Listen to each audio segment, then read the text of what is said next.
You want me? So, Jenny, do you want me to share the screen? Or? Yeah, sure. Can you share the screen so everybody can see the FRDPARRC? And is it really true that this thing doesn't connect at all? It's just none of the ports match the adapters. I see. Why don't I just do it with my Oh, okay, computer? that would be great. I had thought that the screen has broken down or anything. No, it's not broken. No, that's easy. Just so that it's kind of fun to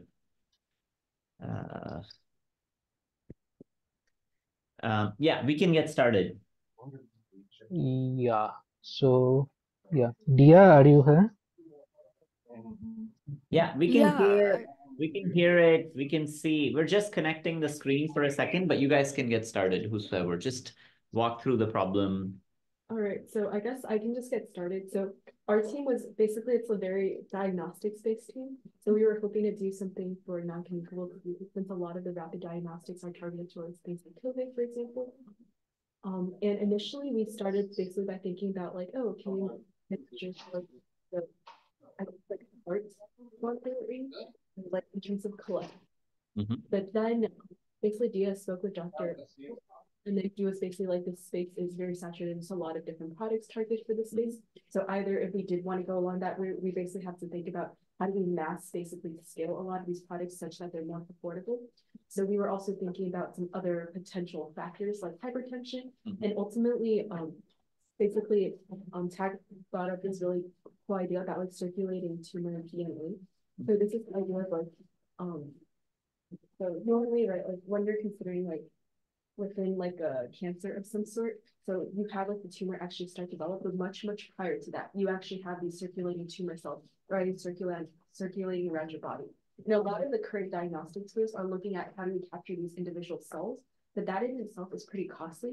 And what we want to do is maybe can we do something that's a bit more paper-based, and we're looking at the DNA of these cells. We can find some way to isolate that instead. So in particular, so just kind of stepping back a little bit, and in terms of the functional requirements, independent of the technology, structuring just the problem statement. The problem statement would be focusing on early cancer detection. Would that be the right? Yeah, so, because it's valuable to have a I mean, you can be biased towards circulating DNA as one of the ideas, but it's valuable to sort of establish a functional requirements for early cancer detection. Sure. And so if that's the case, which particular type of cancer amongst them? So many of them. We were thinking about breast cancer. So this spectrum comes in two different, I guess, like ways. One way is basically we were thinking specifically like do you Can folks online hear Jenny, right? Yes? Okay. Yeah, go ahead. So basically Dia and like how they both like raise really valid concerns about basically if you're living in a rural part of India, the cost associated with cancer healthcare is actually mainly with diagnostics, since you have to travel to Mumbai and then basically stay there for sometimes upwards of a month. And that basically racks up a lot of costs since you're waiting for these PET scans, you're waiting for these CT scans. So actually the diagnostic factor that is a lot more costly in some ways rather than the cancer treatment in India right now. So we were maybe thinking of just starting to test that this basically works, basically starting with something that is very, very well established, that has like very, I guess, like stable biomarkers for, which is breast cancer. That's one factor of it. Another factor of it is breast cancer, like a lot of the current diagnostics, right, involves like basically like contacts, which there's a lot of social taboos about this in India. So for this reason, like India, even though breast cancer diagnostics are pretty well established, in India, they're actually not. Do you know the numbers, just in terms of if you guys dig in, where does breast cancer stack in and cancers in India, and what would be the number of unserved as a population? I'm sure it's a very large number, but yeah, we can search that. So there is the institution called National Institute of Biomedical Genomics. They are taking care of the cancer story. So we have to find that, but we can find out that. yeah, Professor. I think Dia has her hand raised. Go ahead, Dia. Do you happen to know what scale you're talking about? I don't remember the exact number, but it was something like 1 in 30 women or 1 in 25 women, something like that. But breast cancer rates are pretty high compared to the other cancers. And especially with the social taboo, I guess in rural areas, it is like a bit harder to diagnose. Even including the whole accessibility to the diagnosis itself. Like you will have to travel to a bigger tier 1 city and like wait for months and months to like have access to a good doctor that like again a lot of people might not be able to afford. So that also ties into the whole problem statement. Yeah. Yeah. Okay. No, 1 in 30 is a good number. Yeah, go ahead. But yeah, if my other team members want to chime in for the actual Fred part, or I can keep on talking. Up to you guys. Yeah, FRDPARRC, just anybody time. I think one of the important aspects is before focusing on technology, focus on the problem. And this is an important part of this class, is just really focus on the problem, because floating DNA can still be part of the one that, actually, anybody wants to take notes? Let's just do a brainstorming on this. Yeah, just, I think it's useful to have one person on the whiteboard. So what would be the sensitivity, specificity? For example, one functional requirement has to be breast cancer screening has a massive issue around false positives and false negatives. And this is, I mean, even all around the world. So in terms of sensitivity, specificity, is there a kind of a number that you guys have been thinking about? Any comparisons? Any comments on how good does it need to be?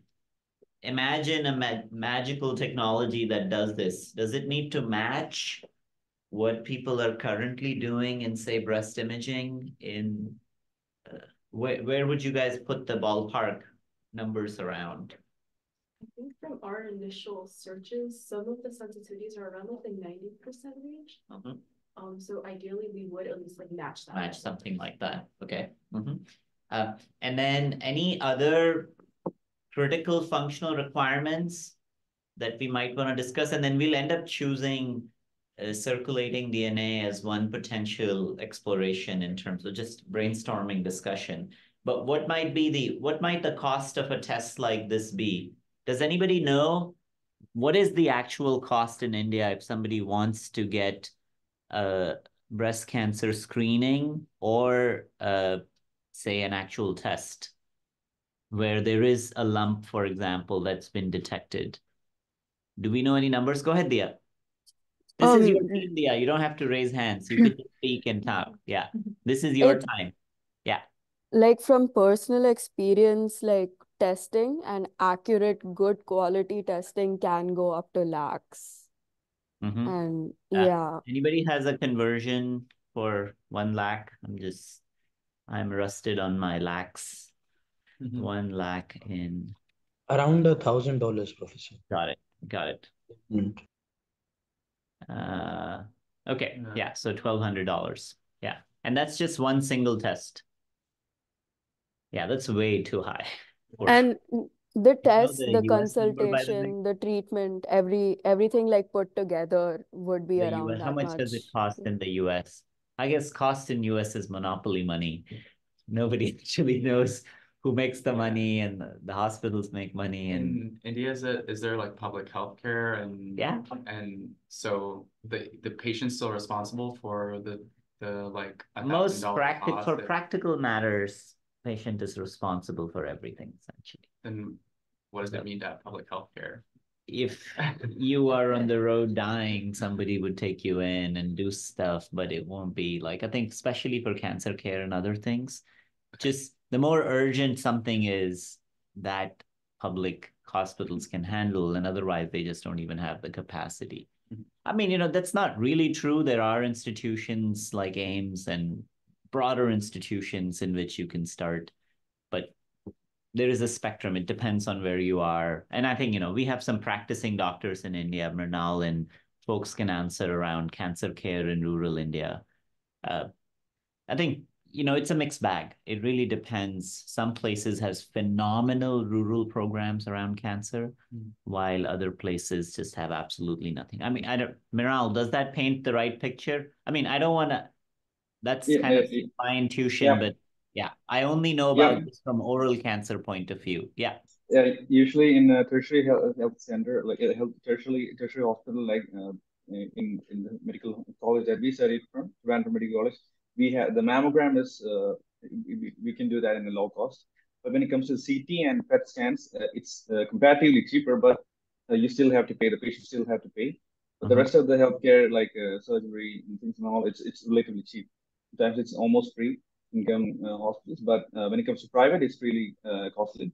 From the mammogram to the taking the PET scan. The thing is that you have to take all these scans. For cancer, you couldn't keep something aside. You need the PET scan to understand the level of the disease that you have, the stage, whether it has metastasis. So all these things have to be analyzed. So all the investigations that has to be conducted has to be done in a sequential order. So there's no. And so you're saying treatments can only come post PET scans and others, so it's not an alternative. Yeah.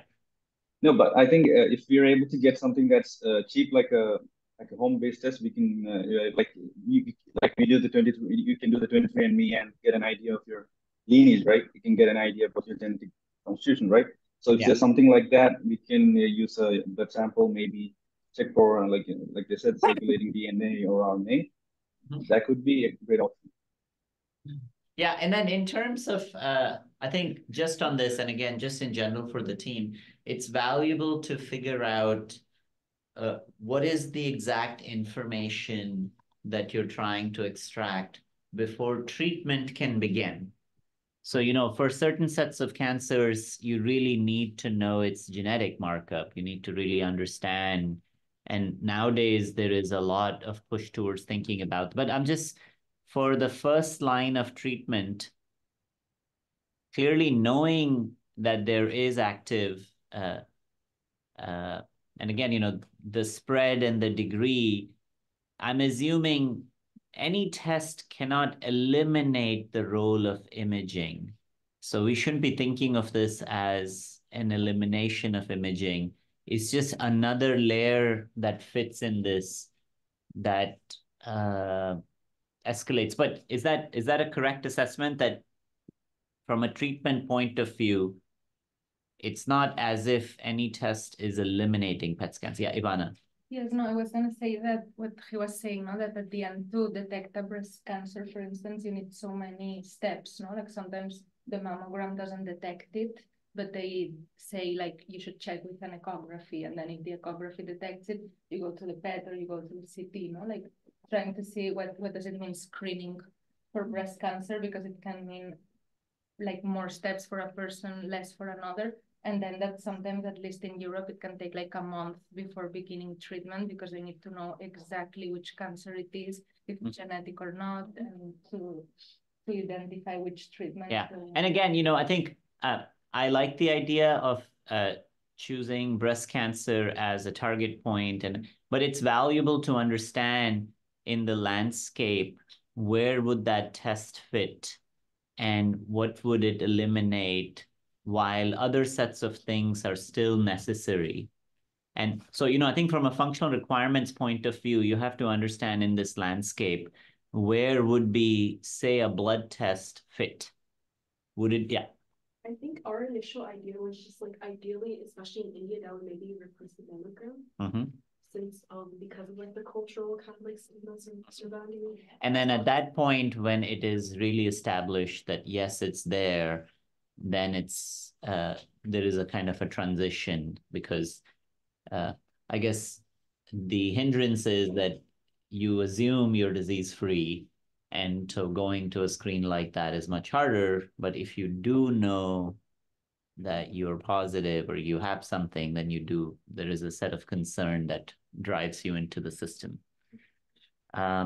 Yeah, so is that a fair statement? The goal for this team then is to come up with an alternative to mammograms?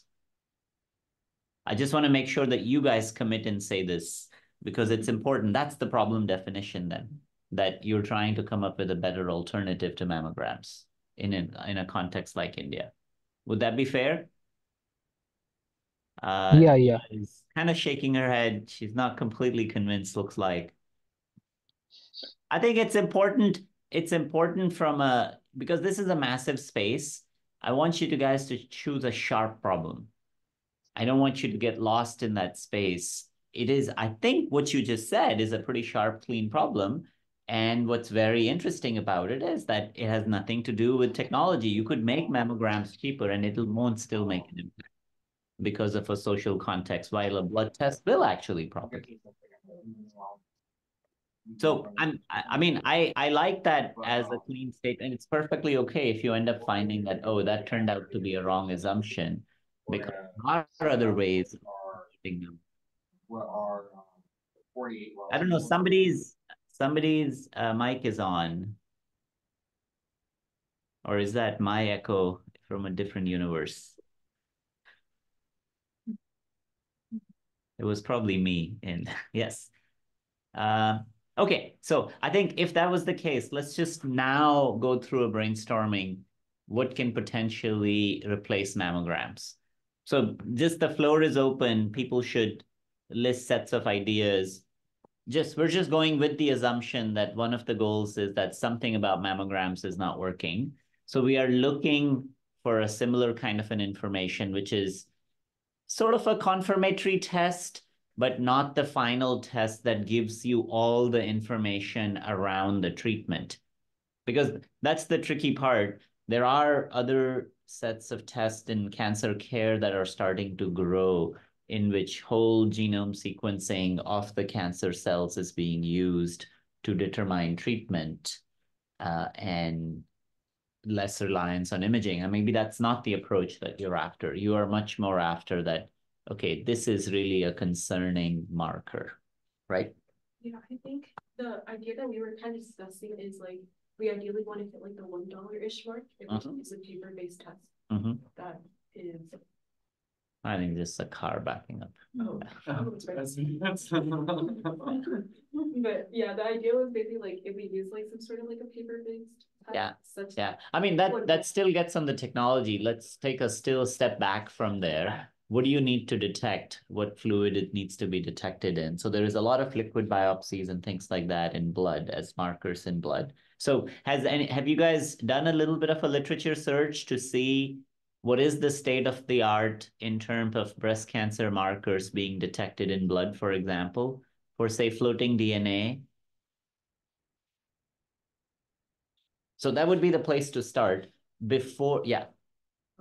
Yeah, so for circulating tumor DNA, it is comparatively new. I mean, in a sense, there has been establishment that in the early stage of the cancer development, when we don't even see the tumor by PET scan, there could be the marker DNA present in the blood. So there has been that level of establishment by research. But I'm just curious, is there a manuscript or a peer-reviewed paper that you guys have found that shows, independent of the technology it was used to detect it? Because a marker has to be there for you to build a technology that can detect it. And I'm just curious at what level, Yeah, so the concentration we need to, I mean, we don't remember right now, but we have gone to one literature which is solidly established at which phase, which concentration of marker are present in blood. Yeah, so I guess there are two markers I'm seeing. Lead time approximately 10 months before imaging. I mean, that's remarkable to see because cancer every month counts. So this would be the reason, truly the reason to actually go after this, even beyond the just pushing that boundary. And especially if treatment and getting proper treatment for people takes longer, having a technology that pushes that earlier helps a lot, because then you're buying time for a patient in some sense. I'm just looking through the paper. Let's read this paper. I mean, have you guys read this carefully yet as a team? Like, finalize this idea, I'm not gonna like this morning. Okay, that's great. Yeah. I'm happy that you did, because you guys are on the hook, so it's important. Read this paper very carefully. Get a sense for what I would like before we jump to the possibility of detecting this with any technology. It's valuable to put numbers down. How many molecules per microliter are you trying to detect? And how many markers are you trying to detect, which would imply whether it must be a multiplexed assay or not. I think whether it's implemented on a paper-based system or many others, that's a secondary. You first have to get the explicit target around what you're trying to detect, how many total number of genes, because sometimes single biomarkers are not sufficient. And more recently for TB and active TB, there's a lot of really interesting work that shows the ratio of specific markers tells you an incredible amount of information. So then the question also becomes, quantitatively, are you trying to say not just the presence of a specific marker, but the concentration of them, which could tell you something about the stage of the disease, for example. What are the other kind of functional requirements that you can think about? I think costs you already listed in that space. Anything else? Do we know if this is present in blood, or are there other, like urine or other, is it mostly blood as a, okay. Yeah, any other constraints that are obvious to people that come to mind? I mean, one question for you all to think about, is it a screening test or is it a diagnostic test? Those are two different things. Screening is that you go into a community and you basically test everybody. And that has all kinds of positive things, but also all kinds of challenges, especially in a country like India. I mean, some of the clinicians here could talk about this, that if you overload a system and make people panic, that has negative impacts. Screening has also been looked at in terms of when X-rays are used, overexposure of X-rays itself can cause cancer. So that's been a huge issue around that, oh, we're having patient populations go through, but X amount of dosage in X-rays is itself cancer inducing. So it's a self-fulfilling prophecy in some way. So that's also another reason to be thinking about other non-imaging based techniques. Any other constraints that people can think about? Yeah. I just wonder about like who's going to administer these, because I feel like if it's a formal blood draw, you kind of need to have someone who's trained, and whether or not you're more thinking about this being like something that can be done at home, it could have different requirements. Yeah, I would say not to be thinking about a home test just at the current stage of where you are, because it does require interpreting in a scenario where a pure screening-based system could be where a home test would be very valuable. I think venipuncture, there's plenty of technologies that have now been developed, and just community health workers are trained very well. There's also technologies and tools in making that easier. Like I'm sure all of you have gotten recently the blood draws. There are these vacutainers. The tube has no syringe, it just has vacuum, so it's used in all kinds of ways. I think primary health center, and maybe anybody who's worked in primary health centers in India, could you say a word or two about, I think one thing to think a little bit about, depending on biomarker concentration will tell you how much blood you actually need. And from there on, you could assume for right now that yes, the infrastructure where you deliver the test is where, but that's a very important functional requirement because it'll change. I'm just saying, make your life a little bit easier thinking about this is happening in either a primary health setting or in a setting where a trained personnel is collecting blood. Because just collecting blood by yourself in that large volume by itself is a technical challenge that you guys could spend an entire multiple years on. And I mean, does it, oh, go ahead. Yeah, I think Meghna has probably a much better answer in terms of thinking about blood draws. Basically, I was not, my concern is a more fundamental one. I just have a question for you guys. Are you trying to replace the existing mammography or ultrasonography that's being used to evaluate a breast lump, or are you trying to pick up the disease at a much earlier stage? Like when there is a release of various DNA components from the tissue even before it can be detected using various imaging technologies.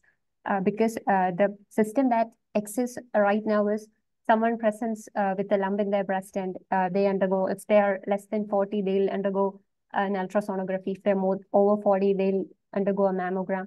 So what exactly is, I mean, are you trying to augment the system or are you trying to replace? Fantastic question.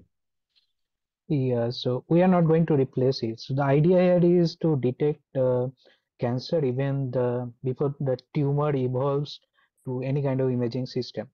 And yeah, so basically the basic science is established, the fundamentals is established, that people have found that it is happening even before the tumor gets noticed by the diagnostic, so any diagnostic screening, imaging screening. uh, the tumor, first it was observed that the tumor cell can be found, circulating tumor cell. Right now it is seen that even the circulating tumor DNA could be found even at the earlier phase. So we want to target at that state.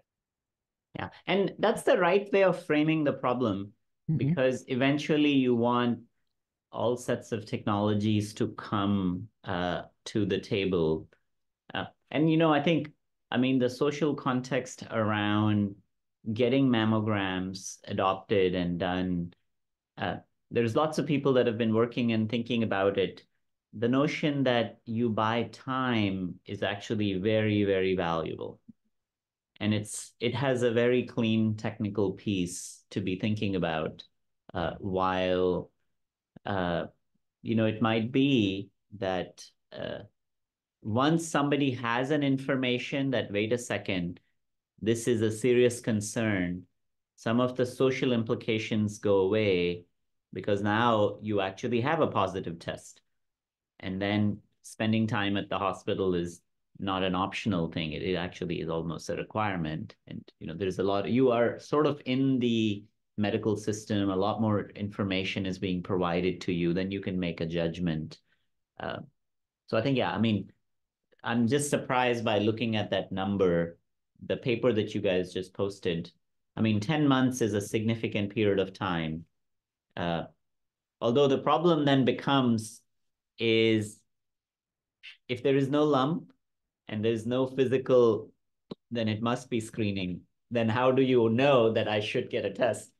Unless you implement it in a screening, to say at an age X, you implement it, which would require a really low cost test and some amount of analysis to confirm that your false positives have to be incredibly low for you to not overwhelm the system. Yeah.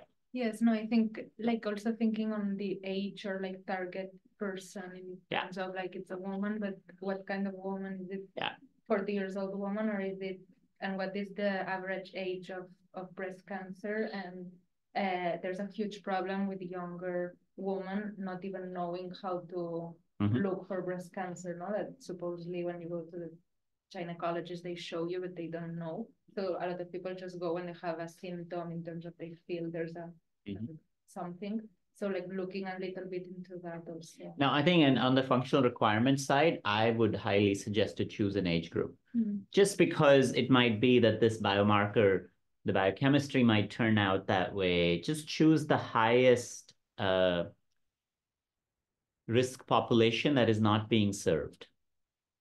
And, you could also choose a smaller context in India. Like you could choose a city like Calcutta or someplace that you guys have a little more intuition on in terms of densities, and it will just give you a local context. So rather than just broadly India. Anybody else wants to make a contact? I'm realizing we still have a number of things to cover. So it's any other last minute comments? But I think, it needs to be very, very specific. And I think the key idea is you have to dive into the literature.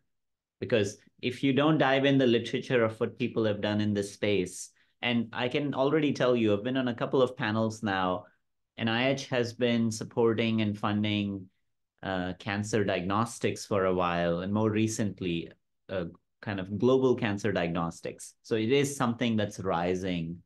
very quickly, and there's a massive need. And a lot of general purpose technologies can actually be adopted to something like this.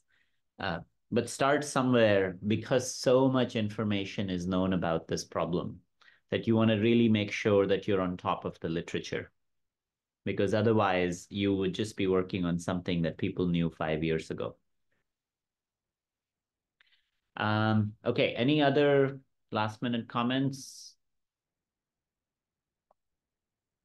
Okay, so we're going to switch to the next team. Hope Okay, I'm has listed stopping their this. vaccine carriers.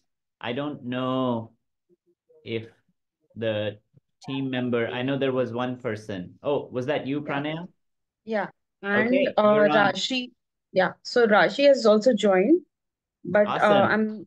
yeah, It's fantastic that you can recruit people. That is an important skill to learn. Convince other people that what you're thinking about is important. It's a very valuable lesson in life. so but as of now, she needs to get through the literature, and she might like chip in at a later stage. That's So fine. I'll Yeah, just just go do you ahead. have a FRDPARRC to share? Yeah, I'll just share. Did you take pictures? Yeah, I'm gonna send it for just. And then you guys are 4 people, right? 2 of you and 2 folks from India, right? No, In part. 4 people in your team. Yeah, there's 4 here, and there's just me here, and then 3 people. Oh, you're not in the same team. I'm so No, sorry. I'm not. Yeah, Yeah, I just assumed it. No, Yeah. India. That's fine. 3 people is great. I was in UCR, and then. Got it. Yeah. Okay, I think, yeah, we have your FRDPARRC on the screen now. Yeah. So as I said earlier, I'm thinking of building a vaccine storage device, which will be using solar power, and which basically needs to be like really cheap than what is already available. So there are few carriers that are already available in market, but they seem to be like cost-wise, they seem to be on quite a higher side. Yeah, what are the Which numbers? Oh, can somebody here take Yeah. notes for Pranaya?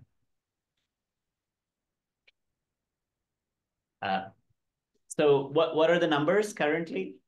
Yeah, so these are a few portable vaccine carriers, and the first 3 are from India.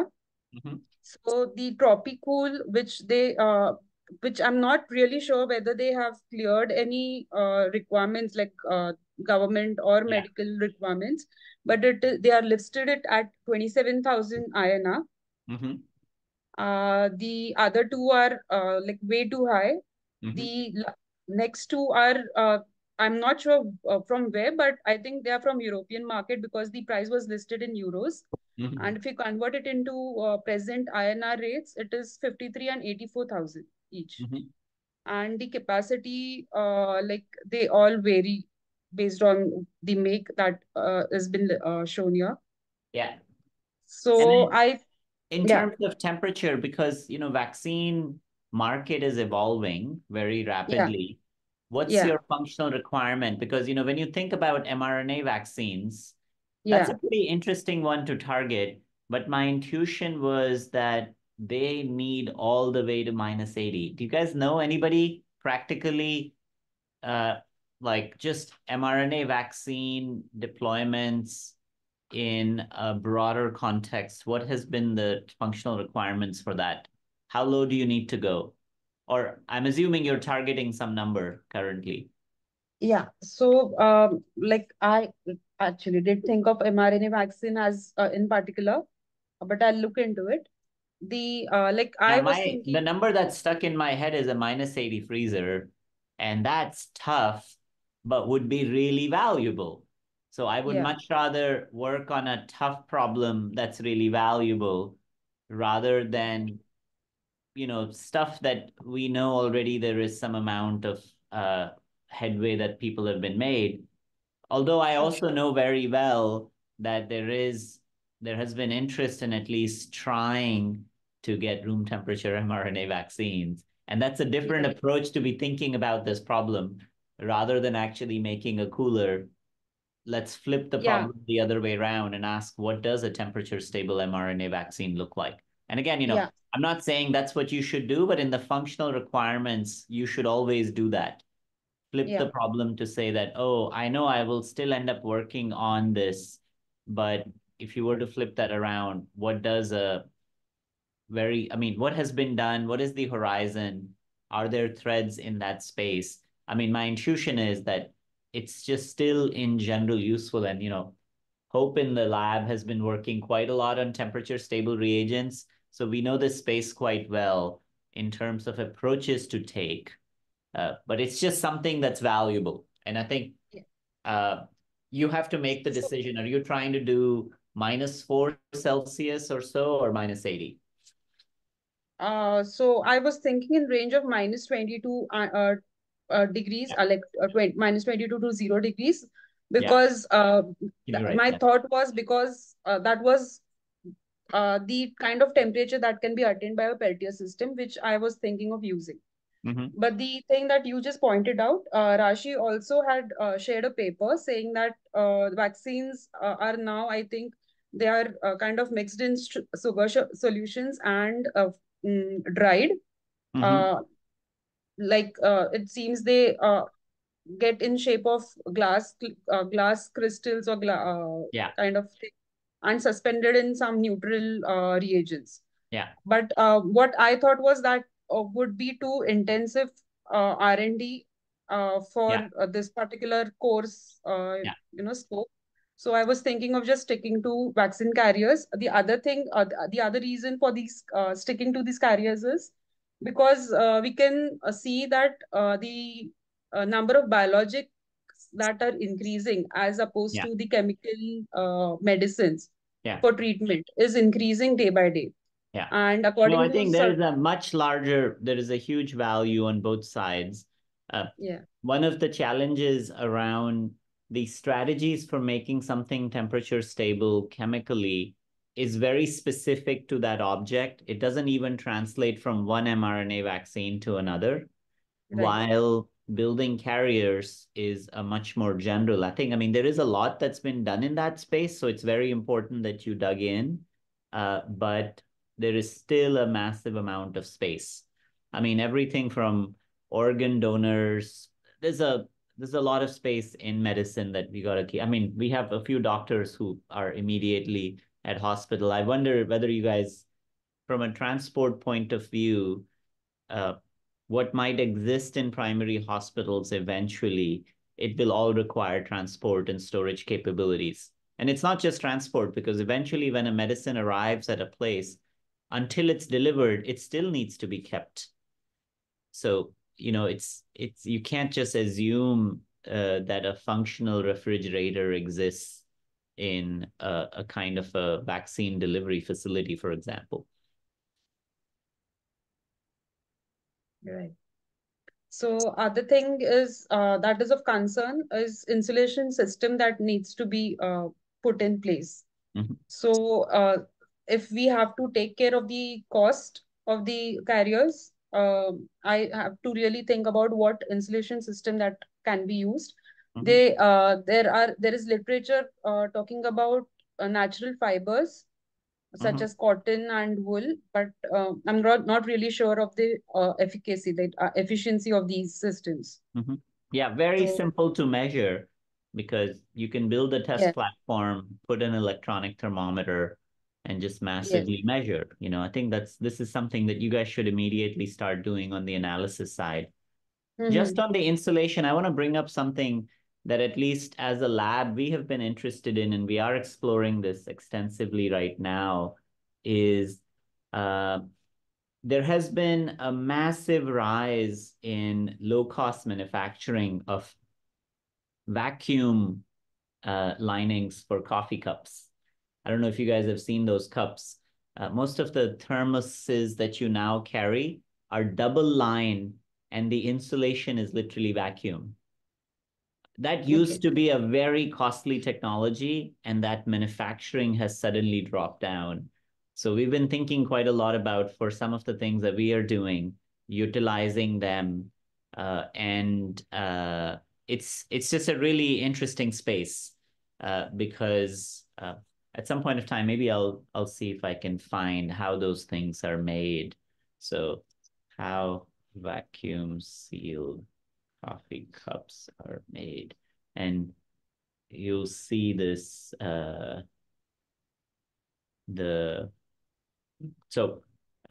this is, I'll just post this as an example, but one of the threads around there is, oh, not that, but in a second you guys will see, and then just, it's valuable to think a little bit about this because it will give you all a chance to explore how do you take advantage of what has suddenly come online in oh, come on. I just want to show you guys a very clever manufacturing trick that they do, which is they make these double sealed, and then there is a mechanism that you can pump vacuum, but you have to seal it, which is the tricky part around something like this.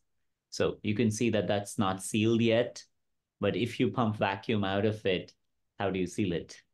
It's not so trivial. And that's kind of actually this video doesn't actually show it. But anyway, it's kind of thinking about no material might actually be a very important way of thinking about this. I'll just take care. And other things are just, the requirements are already in place. Like there is nothing to really take care of. To think about it novelly. But yeah, price is the only concern that I think needs to be really taken care of to get it done. Let me share a fun challenge for you. I think I still feel a lot of interesting things could be done in this space. And again, this is a fun design challenge for anybody here. I've been thinking about this. When you have to take stuff out of a cooled chamber, you have to open it. The moment you open it, all of the insulation and you lose a massive amount of heat. So could you actually store something in a cool chamber that you could take out without opening it, or with the least amount of heat loss? And, I think there could be some really fun things that could be done about it if there are modules and those modules remain cold, but you take one module out without impacting all of the other modules. And so you say, yeah. So kind of a drawer, maybe, which if we are opening a particular drawer, we'll seal the other part of it. Open the drawer. Do that purely mechanically, kind of build a type of a system that naturally, when you open something, other insulations get put in place or moved around. This is like those class, I don't know, you've all played with those magic boxes that you have to do a lot of things to open them. I'm just saying, yeah. So just ways of thinking about, this is also what is used in architecture. For example, the revolving doors are designed around, you don't lose heat while the person moves out, and you don't lose heat. So I think somebody in the class, what was your name again? Lucas, yeah, Lucas just mentioned gumball machines. I don't know if everybody got that reference. If you haven't played with a gumball machine, there is a little revolving thing and a module comes out. And I haven't seen anything in that space before.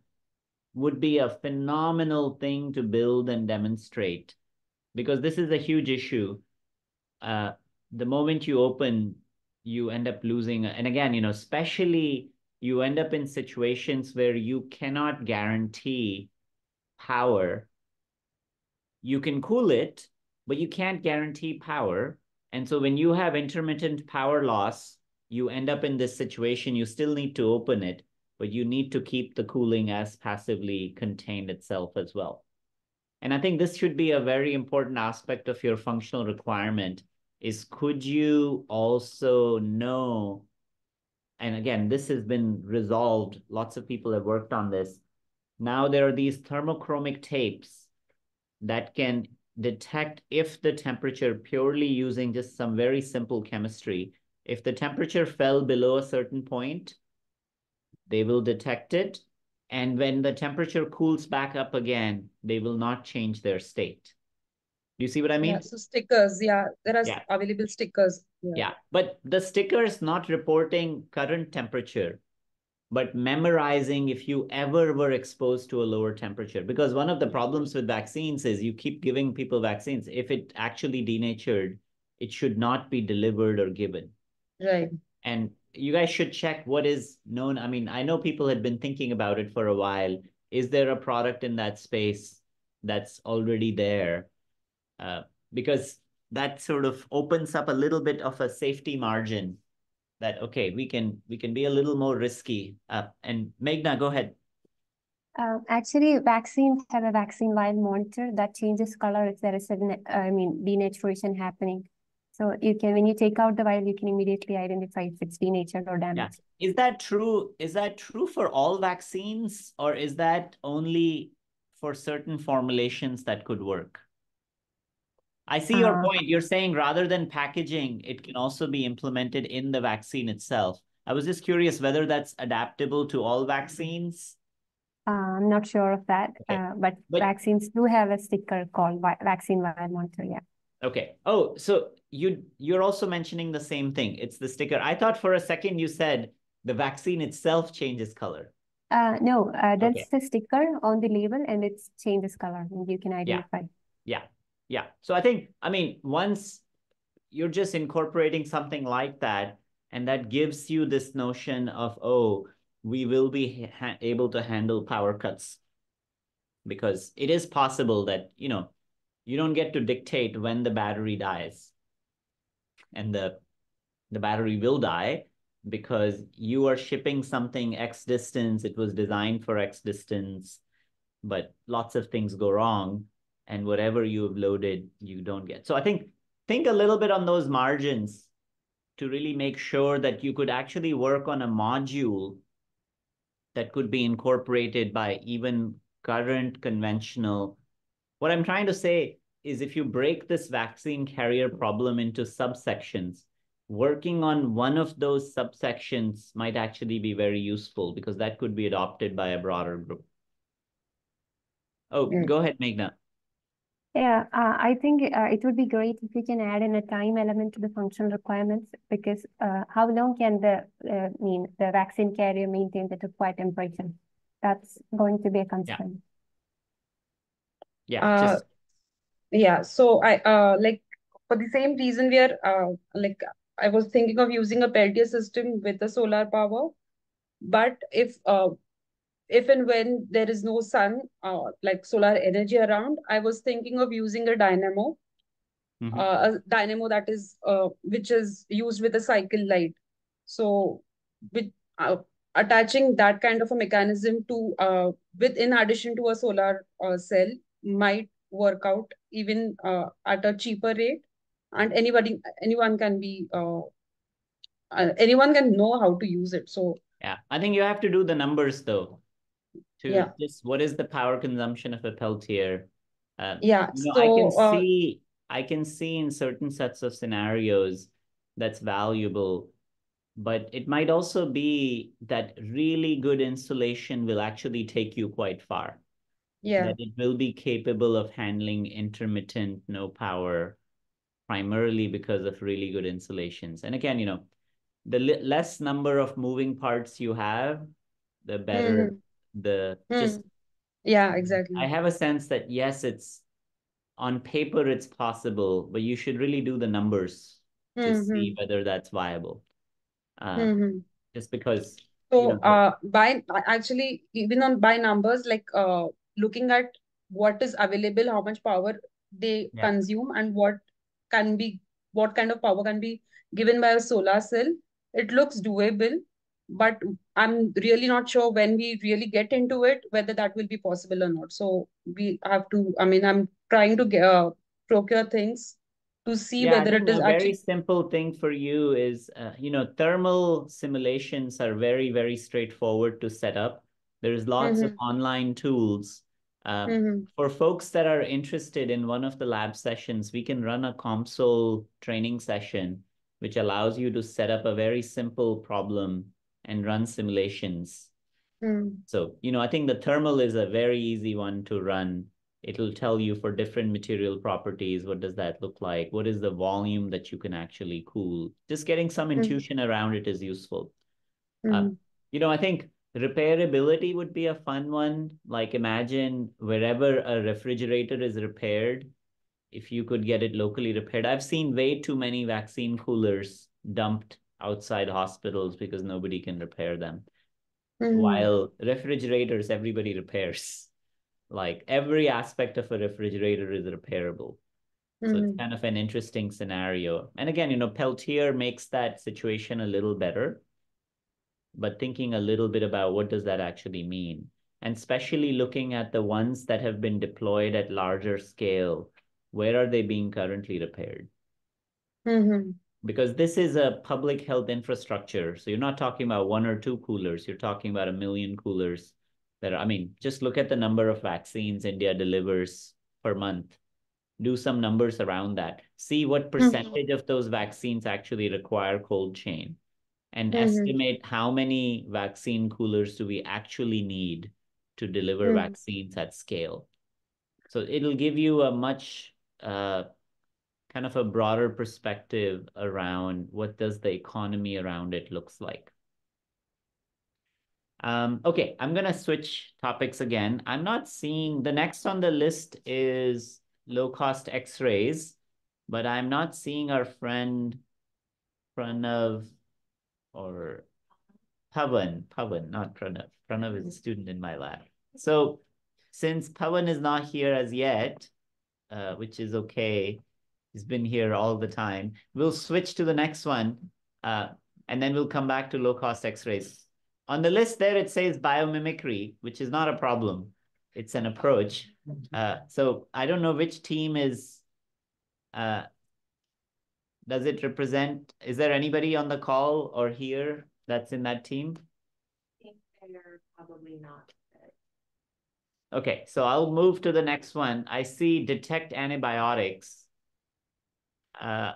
Anybody on the team that's there? Actually, let me just flip it around. Anybody who's on the call, have you all had the chance to discuss your projects as yet? No, Laith hasn't. So you're on the hook, I guess, or unless you were going to join the non-communicable team. No, it's the refugee. Refugee. Okay, all right. So Laith is next then. So my team is 24 hours old. That's and so these guys were the only a few hours old. Yeah. Yeah. The front You part have a chair? isn't there, but I can give you this. Sorry. I can Just talk if you about pull this. the problem a little bit. Yeah. Maybe you should just first talk about your experience in this space just for a second, for if you're okay to share it. Yeah. That'll give people a little bit of a context of why we're choosing the space to even begin with. So my freshman year in the summer, I traveled to Jordan, which is Zati refugee camp, which is refugee camp they opened after the start of the Civil War. So I think now it's like 12 or 13 years old. And so it's like a pretty established camp. Which is a little bit ironic to even think about because all of these are supposed to be temporary things, but they're not. Yeah. Yeah, and so I went there on a medical mission. So I was a medical interpreter. So I translated for physicians that were treating patients. So that was like a week-long mission. So that was after freshman year. And then after my sophomore year, I traveled to Turkey. It was northeast Turkey, on the border with Syria, in the Gaziantep. And so there I also worked with Syrian refugees, but that one was with orphans on psychotherapy. And so that's what I did last summer. And so that's just my experience with like the population. So like within a camp and then also like displaced within a city. And then even when I went to Turkey, that was like, it was also the earthquakes that happened a few months prior. So like there was an influx of refugees that came from Syria. And so that's my experience. And then you're heading out again this summer. So this summer I'm going to, so I did one my freshman year, which was Jordan. And then my sophomore year, I did Turkey. And then this summer I'm going to do both. Okay. So how long are you there this summer? Maybe close to a month, 3.5 weeks. Or that's the plan at the moment. I still haven't finalized, but it should be around the month. And so that's the goal for this summer. And so the problem is when you do by the numbers, there's not a lot of research on refugees. So it's kind of stuck on like doing anecdotal stuff. There's some stuff I want to figure out, but a big problem that I wanted to focus on was health. And I think the one thing that's like been a point of conversation whenever I talk to people about the topic, and also there's one person I remember, he's actually a refugee, and so he has some experience as well. But a lot of times when they talk about medical access, and I think like I'm going on medical missions, it's the topic on conversation is always how do we connect these people to a doctor. But as like you guys probably know, like the most expensive thing is like the time of a doctor. Like the medical, like at least in Zatari, I have to research if there's any community health worker, like how do they get treatment. But for majority of the specialties, like my experiences, like SAMS, which is the organization I went with, the Syrian American Medical Society, they have a mission where they go every 4 months, and then every 4 months they go and like. So they are the primary healthcare provider. They're one of the biggest ones. I know the UN, but they don't have a technically permanent base. They only No. go on missions, which is interesting. Yeah, so I know SAM's one of the biggest ones because like when you go there, there's actually a building with like their logo. So like they've been going there since the war started. So they try to get doctors from outside to rotate in some sense. That's the model. Yeah, right? they're all volunteer based too. I Like see. and Everything it's is really expensive. So like so no doc even the doc like everyone's a volunteer. Doctors are paying out of their own pocket and everything. And I think like I've heard the number for the mission is like 80 to 100,000 to like run the mission, which 4 times a year, that's like $400,000. And like that's without paying any doctors, without paying any of the volunteers that are going for travel for their time there, nothing. And then I guess one constraint in the problem is that from a healthcare infrastructure, for something that's been running for 15, 13 years, what's the total population size for just one of the camps? Was that is 80,000. 80,000. Yeah. And I assume nobody can leave the camp, so they can't access the regular healthcare outside town. So the way it worked, like some stuff is in the camp. For example, surgery is outside of the camp. I see. The way surgery works is like SAM's like we're gonna have a general surgeon, and I think it's like a 2-year wait list, and like a month or two before the mission, like you get told like okay, here's your spot. And I mean even like for a surgeon, like there's like when we went there, so I was also with surgery for a few days, and so she was saying she went there, and I think in a week she did 30 surgeries.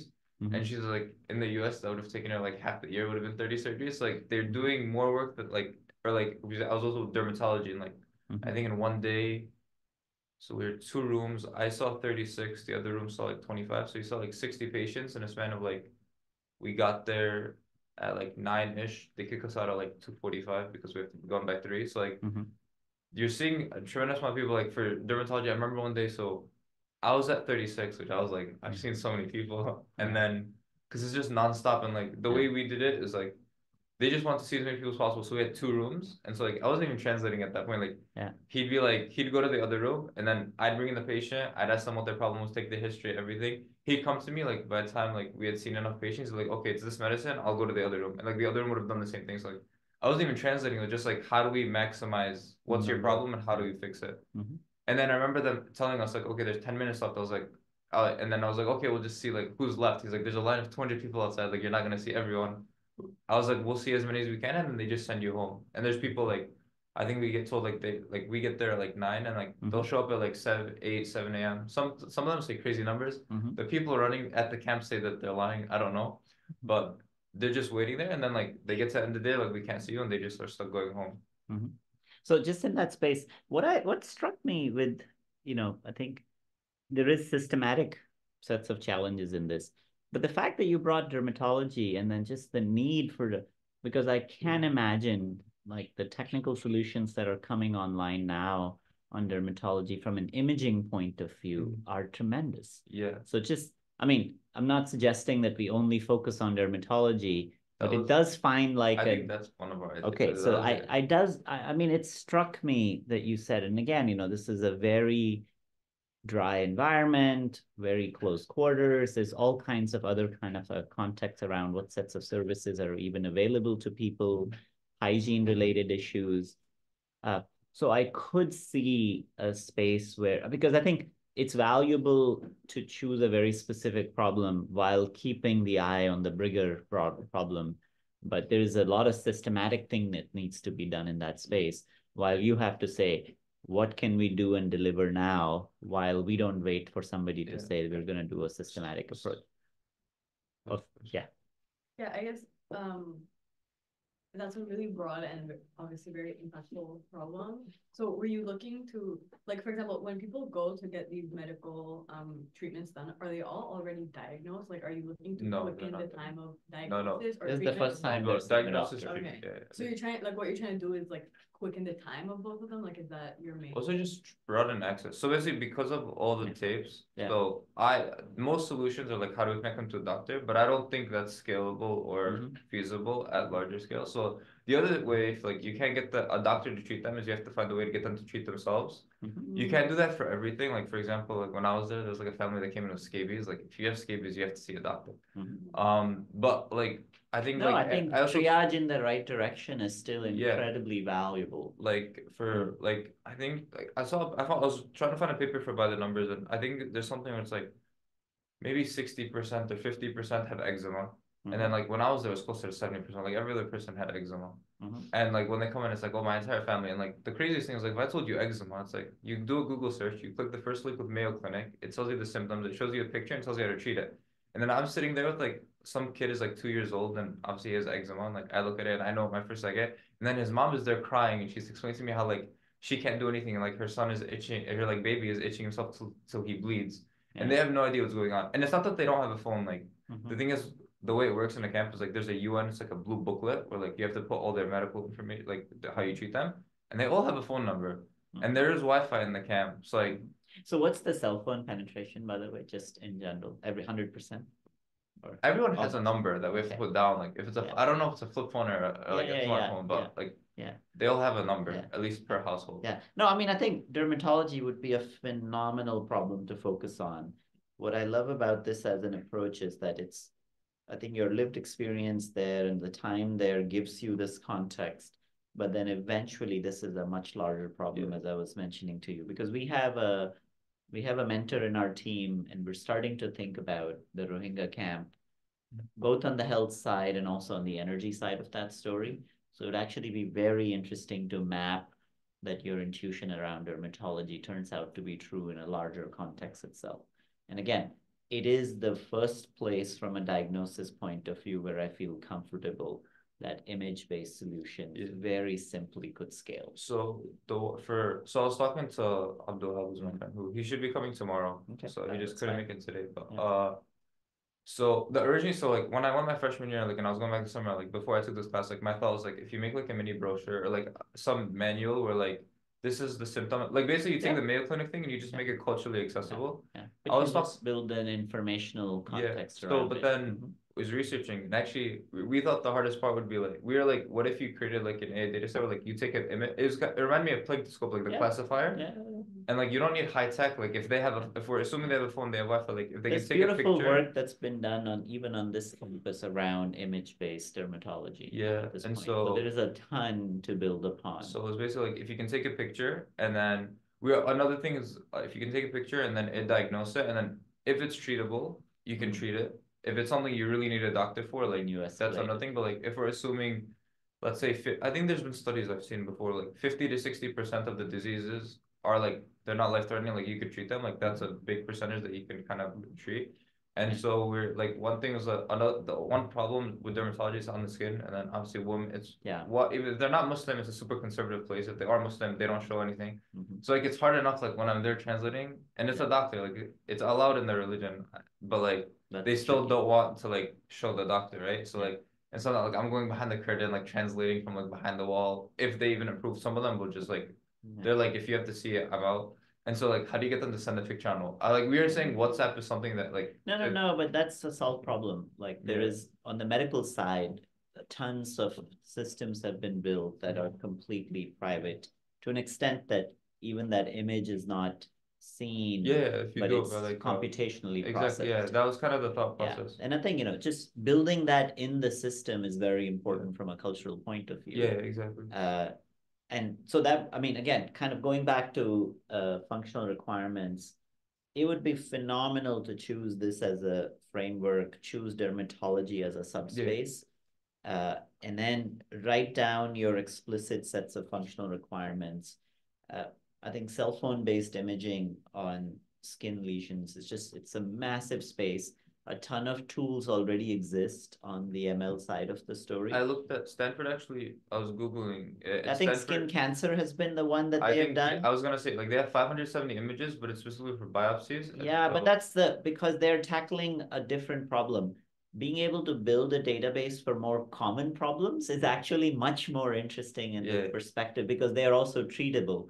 While their goals are very different, what that paper was really around was earlier detection of skin cancer, because that is a huge issue. When people don't show up, it really blows up in some sense. Like people's prognosis change completely if you are late. But, I think in the sense of both data that's real data, computationally generated data. There's all kinds of generative systems now that you can just do even before you get somewhere, even before you think about a systematic approach to it, really mapping the problem that, oh, this is the technology pipeline. And I think a huge thread to, up till now, nobody in the group has yet picked up an educational approach to a solution. It's very powerful. And so I think not just thinking a little bit about, oh, this is a diagnostic technology, but it actually moves towards providing medical education in populations that have just been completely stripped away from that knowledge. And that is really scalable. And you could say that it is true that you're not trying to address all problems, but even a subset of that would be a large enough number. And so, choose something that's self-treatable. And even in our current standards here, there is an over-the-counter solution, for example, but you wouldn't know it. And that's the gap that you try to fill. And I think incorporating it in a manner that you are building this cultural context around this would be, that's really where it gets tricky and interesting. Like there's lots of technical solutions in that space, completely encrypted systems. Yeah. And nowadays there are platforms. We have used one, Pattern Health, for some of our diagnostic work when we needed to make an app for it, where you don't actually have to build Dimagi is another one. This is a massive mobile-based sets of solutions that people can build upon. Lots of them are open source. Encryption just comes integrated already because they are designed around medical solutions. So I'm saying it's not the technical part that's actually hard. It's really defining the problem well enough that you say, oh, I have this tangible target. I think the one thing that we were talking about, the first problem that came to mind when we were talking was like, so we want to train it to like be able to like get an image and then diagnose it. And then obviously the rest of it comes after, but like getting the data set where we can train on images. Yeah. Like that was one of the things we just did. That was one thing we were talking about just as like. Yeah, no, we can think about clever ways of thinking of how to get a database like that, because it just, we don't have a dermatologist on the call here, but if I talk to a few people, there are, because they're all trained. So there are databases that are out there just for general populations because, there would be, not in this population, but there would be other digital databases to start with. Yeah. And again, it just implies that during the quarter, you're working with a very small database, but the first part of eventually, if this becomes a real project, we build the kind of resources around it. You get the kind of approvals that are needed. One of the key goals in machine learning-based solutions is to just first build the database. That by itself is a very important contribution if you find a problem that doesn't have a digital database, for example. So, filling that gap is incredibly important because then you can think about a lot more number of people can find and build upon on top of it. And it, the fact that you're heading out there is valuable in terms of thinking about it. But some small amount of data would actually be straightforward. Just this is textbook stuff. Most of these doctors that are on the call, they have to give their exams and you are shown pictures and you have to figure out in dermatology, what are you looking at? So there's a classic space for that. On Twitter, there is a really fun dermatology community. They like to quiz each other. So somebody did a study just looking at Twitter images and what people were saying. These are doctors saying these things. There's no patient information. They like to quiz each other, so they'll post a picture stripped away from any clinical and patient information. Other doctors write the answers, and then this paper analyzed the Twitter medicine and its value. And sometimes the doctor himself thought that, oh, I thought it was this, but somebody else thought it was that, and it turned out the other was correct. Like just the impact of social media in that. And so they literally kind of mined Twitter for medical images and then build a machine learning classifier to then give a solution that was better than what people were doing. So, I mean, there's lots of places. Data is there. You just have to think a little bit about it. Okay, I think in terms of timing, I want to make sure we switch up. But I mean, I think independent of how long you've been thinking about this is what you should work on, because you really have deep insight, and then recruit what was his name? Abdul. Yeah. Or he goes by Abdul, yeah. Yeah. Recruit him. It doesn't, just if the timing and things on the class doesn't work, as long as he's part of the team, that's perfectly okay. And then again, have a chat with the organization that you've been working with and try recruiting the dermatologist that you work with, just as a brainstorming partner. Like they can act as a mentor, and especially because they have worked in and have so we can set up a separate meeting to talk through. I think we'll do this now. There will be one more kind of just most of the meetings now will just be one-on-one team meetings that I'll try to join. I'll bring some of the mentor. I mean, you guys should be having a regular schedule for meetings, because if you don't meet, nothing is going to happen, because you can't assign things to different people. And then we'll try to remove certain sets of bottlenecks. There are some teams that you need more people to talk to, and others it's very obvious what you should do. So I think, recruiting a dermatologist from that would be useful. Any comments from for late? Anything that people want to kind of mention in that space? I'm just kind of curious, especially for like image-based dermatology approaches, what camera resolution will you need? Like, is a goal to develop something for cell phone cameras? Is a goal to develop something that like a doctor will have? Like, yeah, I guess I'm just curious about like the resolution of the image. I think, well, because if they had access to a doctor to take the picture, I think we wouldn't have the problem. So I think the goal, or like a functional requirement, would be that anyone can take a picture. So it'd be like their phone camera. Yeah. So starting to build things that are less sensitive to the hardware, which makes the problem hard, but also makes it interesting. Just lower resolution pictures, being able to handle pictures that are not perfect. Although people are pretty good at taking pictures now, I have to say. Yeah. So like, was your idea for like the brochure, like if people show up to the clinic, then you can just pass out that in line and be like, go home if you check these boxes, you have eczema, go home and take this thing? Or is it like you're trying to like have them never even show up to the clinic in the first place?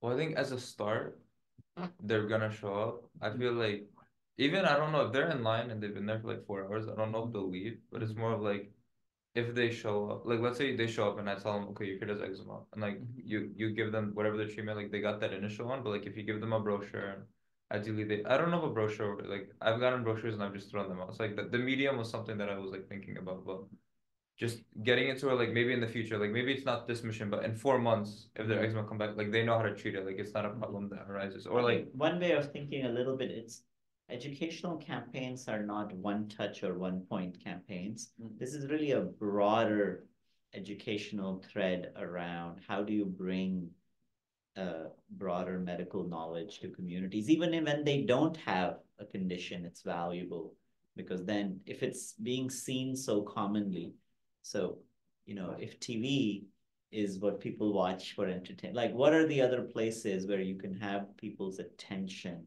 highlight the problem, highlight the simplicity of the solution, highlight a mechanism that, maybe it doesn't have to be delivered through the hospital. It's delivered through some other service that's being run that's much more permanent.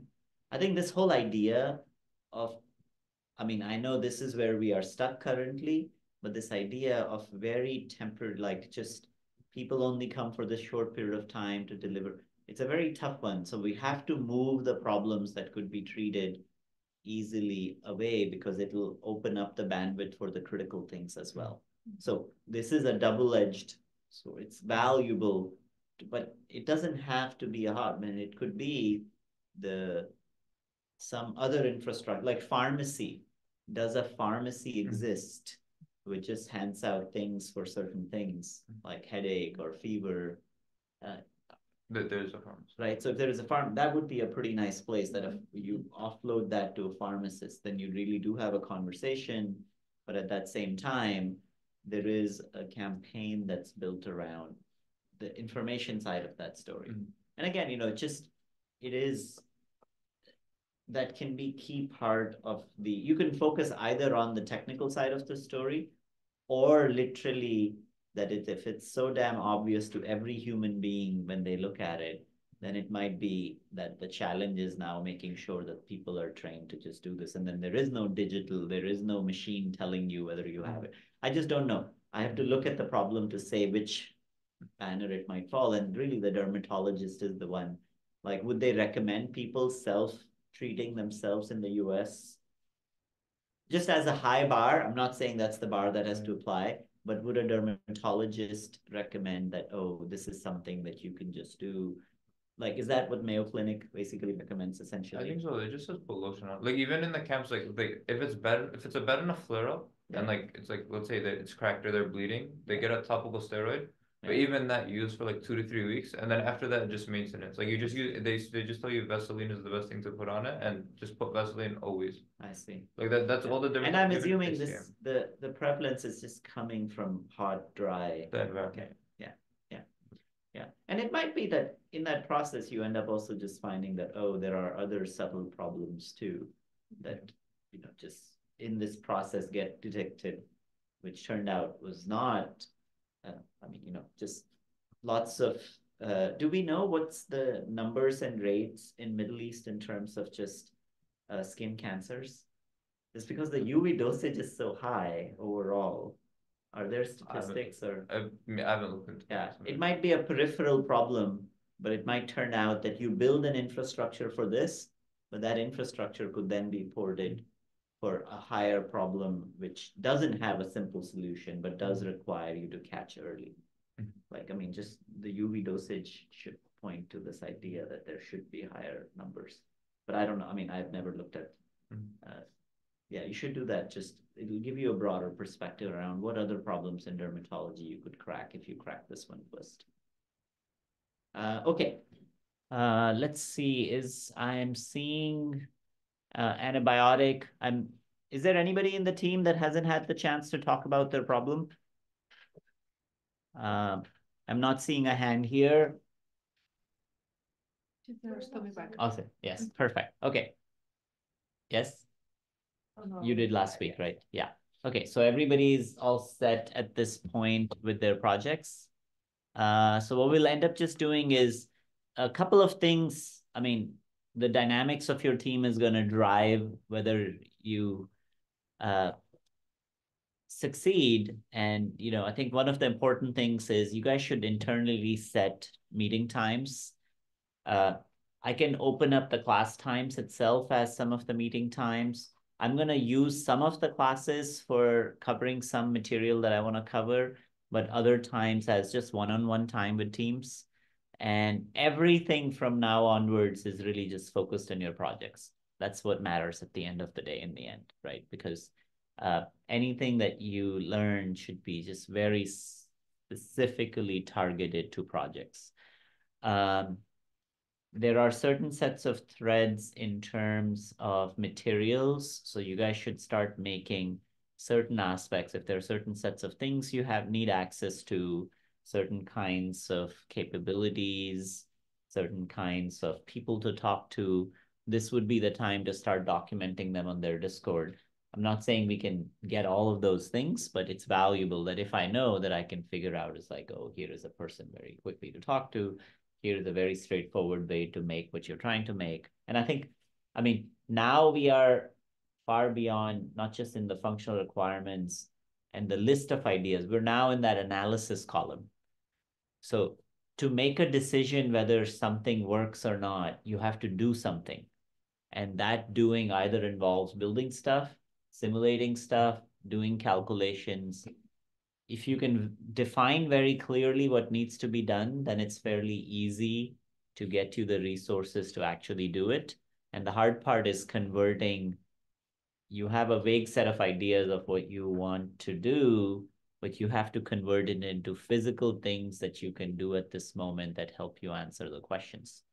So, some of them is around, do I have a very clear testing protocol? Like, even if I make something, would I even know whether it works or not? It's a very simple thing you can get out of the way. If it turns out is in a technology domain that we already have lots of solutions that we've built, like say the imaging Vaishishto, then just make sure that you get immediately trained on that and you're building on top of it.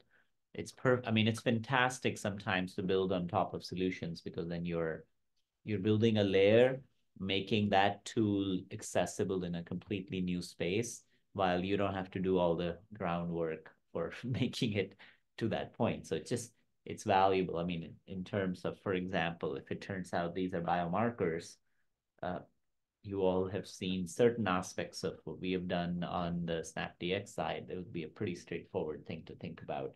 If the numbers work out, if those numbers are too low, then we have to think very differently about it. So it's valuable to evaluate just things and resources that we have accessible now. But this is also the phase of a project where you have to be extremely resourceful. So find Home Depots around you, find certain sets of things, spend more time physically here, spend more time with your team members.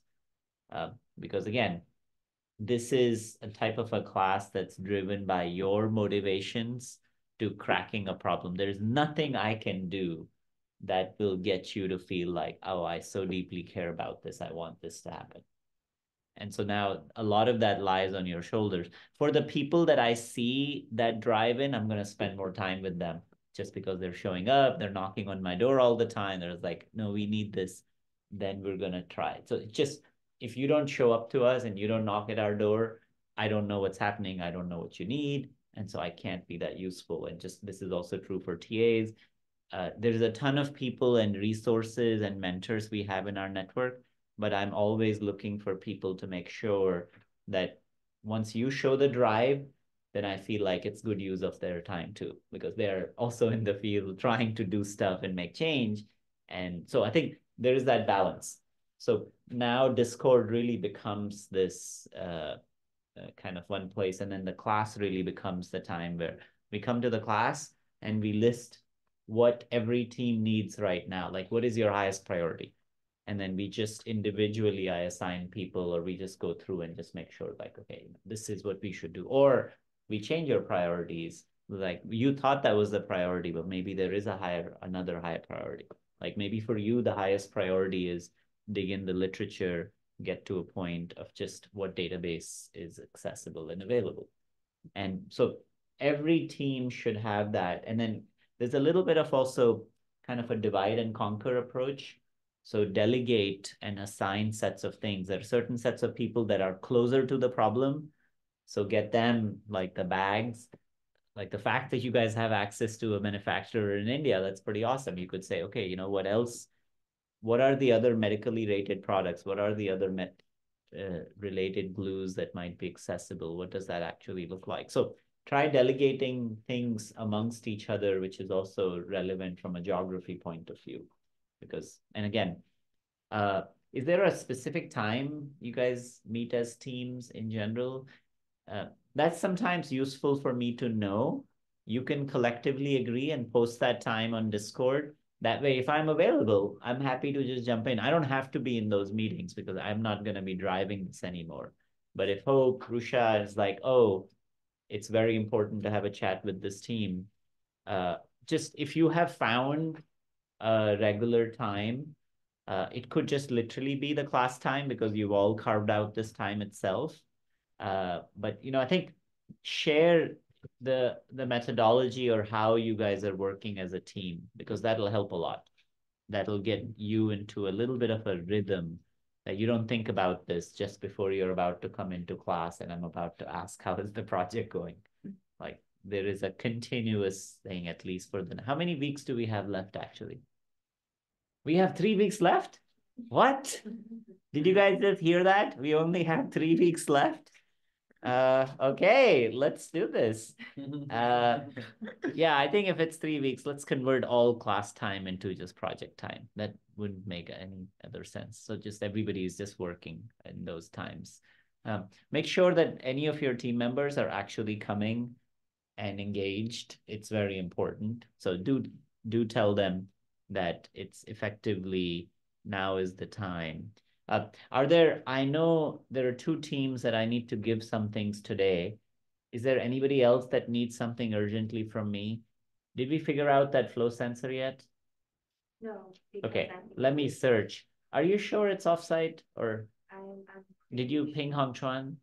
No. There might be literally like a couple of them just in our drawers and okay, let me look at it. Yeah, I'll just search in the lab. Anything else that folks online need urgently and they don't have?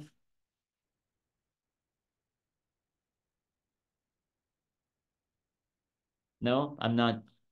It's valuable to just ask because Professor, yes. I don't know if Lucas and Chloe are around, but in our project, we needed you to help us out with the plank to scope.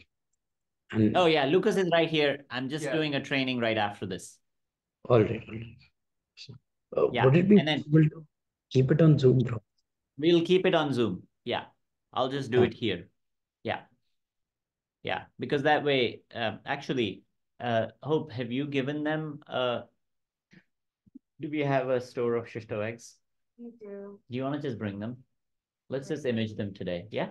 I have lab space there that we can do it. Okay. Yeah, I'll set up a lab space for you guys. Yeah.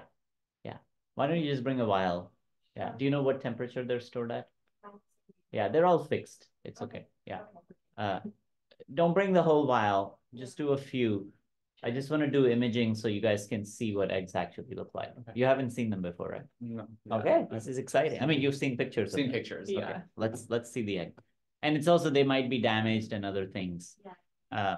Okay, Webab, I'll get offline. We'll prepare a few things and then I'll connect again on the same link. And then Mrinal and Meghna, we were not doing the Ethiopia chat today, right? We haven't heard back. Or was that today? Yeah, we heard back. Oh, and Yeah, what's Meghna. the time? Yeah, they have told they can, they told they can have the meeting on Monday morning Ethiopia time. That should be Sunday evening for you. Sunday If that's evening in, works great. okay, Yeah. that should be around 11 p.m. for you. Is that fine? Yeah, I think that's fine. It's Okay. yeah. We'll Let me write schedule that it down.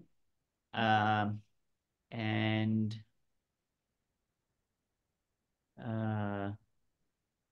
did you say this is my kids' dance class?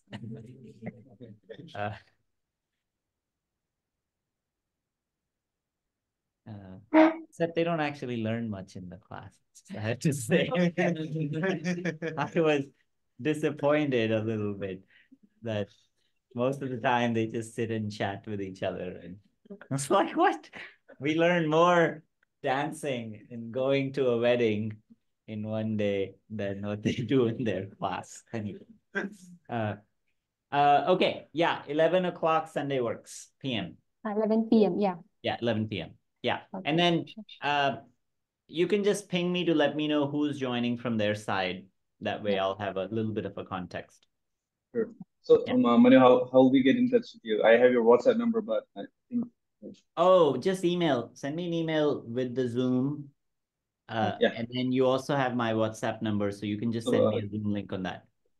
Okay. So can I just call you to just notify you just to Yeah, get you text online? text me. Yeah. WhatsApp works Yeah. great for me. Yeah. We can just create a WhatsApp channel between the 3 of us and let's label that Malaria Ethiopia. And then I'll also include Pranav, who will be joining our team on the malaria side soon in that channel. I mean, we have several of these WhatsApp channels. And so then depending on next steps after that meeting, we'll include some of the Ethiopia partners there. Just for logistics, it's kind of nice to have transparent communications. Yeah, I think just with international partners, WhatsApp just works so much better. Yeah, I think they like in Ethiopia they use Telegram more than WhatsApp. Yeah. Yeah. Is Telegram like the secure, or I thought WhatsApp was secure? No, WhatsApp is secure. I don't think Telegram is as secure as WhatsApp. Yeah. I see. It's not reliable. Yeah. I also heard there is a shady. third thing, right? There's also Signal. And now Yeah, Signal is the highest secure. Oh. Okay. I don't think we need any security. It's okay. Yeah. Just whatever works for them, but just WhatsApp is convenient. Yeah. Sure. Yeah. Okay. To be continued. Bye, everyone. And then I see 2 web hubs here, but for one web hub, I'll just join again. So yeah.